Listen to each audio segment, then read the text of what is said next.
All right, it might be the big show that no one shows up for. Right now, two key bears, including the one who runs this whole group that's planning to meet with the president today, is saying they're not going to meet there. Neither is Bill de Blasio in New York over the Justice Department's recent decision to crack down on so-called sanctuary cities. I need to get a legal sense of this, of what's at stake, and fortunately, Judge Andrew Napolitano is here to help me with that. They're not going to this event because of this move. Is what Justice is doing an illegal move? Well, it's always better to talk than to have a confrontation in the streets or in the courtroom. I'm disappointed that the mayor of Los Angeles, San Francisco, New York is not going, but they make their own choices. And the meeting is still scheduled. Correct, correct. What the president is attempting to do is to talk local authorities into cooperating with ICE. Where are the immigrants? You guys know that are undocumented. You guys know the neighborhoods better than we do. So under the law, can the feds compel local police and local government to help them enforce federal law? The answer is clearly no. They can't stop or interfere with federal enforcement, but they cannot be commandeered, which is the Supreme Court's expression for taken away from their other jobs and put in the service of the feds. Can't do it. All right. So if you can help me with the difference here. Okay. I'm at ICE, and I'm going in to track down a criminal I suspect is being hidden within New York City. How far can I go? Okay, so you say to local authorities... And illegal, I should point out. Right. You say to local authorities, help us. They can refuse. You say to local authorities, where is he? They don't have to answer. But if local authorities harbor him, technical phrase meaning hide him and keep him away from the feds, that would be a felony on the part of the local authorities. So they have to be careful how far they go. They can't be forced to cooperate. They can't be forced to spend money or resources. They can't be forced to answer questions. But they also can't actively frustrate what the feds are doing, because that would be obstructing a federal government function. And anybody who does that, even under color of authority, could be prosecuted. Could you have aid withheld, and is it legal to withhold aid to your city and or state? Only under the following circumstance. If at the time the aid was offered, let's say, here's Bill de Blasio, mayor of New York City, here's $100 million for new police cars or new computers in public school classrooms. But as a condition of the $100 million, you agree that your government will help ICE, and he accepts the money, then he has a contract and he's required to help ICE. He'll accept the money, because the states and locals are so cash-strapped, they never reject the money. But without that string attached, there's no way to force them to comply. And the money now being spent is from the last year of the Obama administration, which did not attach the "thou shalt help ICE" string. You can lie about helping, right? You can say to get the money, you had a good analogy in the break here, they're over there when they're over here.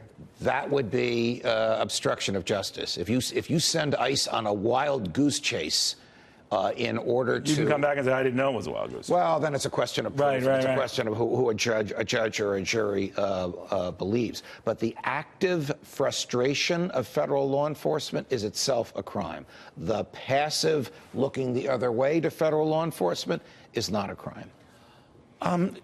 You don't mind me switching gears a little bit. Bob Mueller wants to talk to the president, already talked to Jeff Sessions, reports that he's going to re-question Steve Bannon. Where's all this going? Well, the special counsel, Bob Mueller, is probably looking at obstruction of justice. So here's an example. Hey, Jim Comey, lay off of Mike Flynn, because the FBI has more issues with bank robbers and mobsters and terrorists, and your resources are spread thin. Perfectly within the president's authority. Hey, Jim Comey, lay off of Mike Flynn, because I'm worried about what he might tell you about me or about my son-in-law. That would be an interference with a prosecution for a corrupt purpose. Well, he wouldn't say it, but he might think it. He might have said it to somebody else. So if the purpose is pure, the president can direct the director of the FBI. If the purpose is corrupt, then the president's behavior is arguably obstruction of justice. All right, you're also a very good lawyer. If you were advising the president of the United States and your legal team is being told, Mueller wants to talk to you, sir. What would you say? Run from it. It's an extremely dangerous environment. There's an old one-liner that criminal defense lawyers use. Don't talk to a guy that owns a grand jury. He owns the grand jury. He controls the grand jury. He's not there to be Mr. Nice Guy. He's there to see if he can trick, trap, or stump the president. The president's a smart guy, and he has a very high opinion of his ability to deal with others. He sometimes uses more words than are necessary. I'm trying to be a little diplomatic here. That would be grist for Bob Mueller's mill. He couldn't possibly know, the president couldn't possibly know as much about the case as Mueller, his prosecutors, and his FBI agents do. And he may stumble into an area where he contradicts himself, contradicts others, and they could charge him with lying. Remember, he's not under oath. He's not before a grand jury. But a simple lie told in that environment, like Mike Flynn, General Flynn, and George Papadopoulos, can result in an indictment for lying to federal authorities in an official investigation. But we've had 15 or 16, maybe more, interviewed or talked to. Do you get a sense that this could be wrapping up or no? I don't. You don't? I don't think it's wrapping up. The president's lawyers told him in the summer it's going to be over by Thanksgiving. It's now January. Right.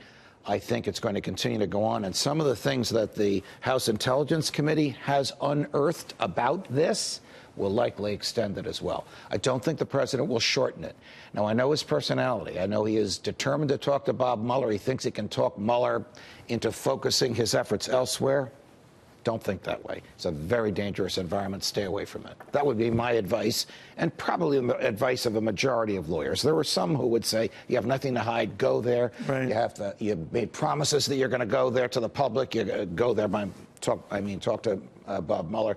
Stick with those promises, but I think it's too fraught with danger for him to go there. Wise words from a very smart man. We'll see what happens. In Princeton, where they accept, I think, fewer than 5% of the applicants. Don't say in that group, fewer than 5% make it big in life. He did. So I'm just telling you, it was 5% were the people who didn't get into high school. A little more to this. My mother's loving it. Exactly. Let's see it.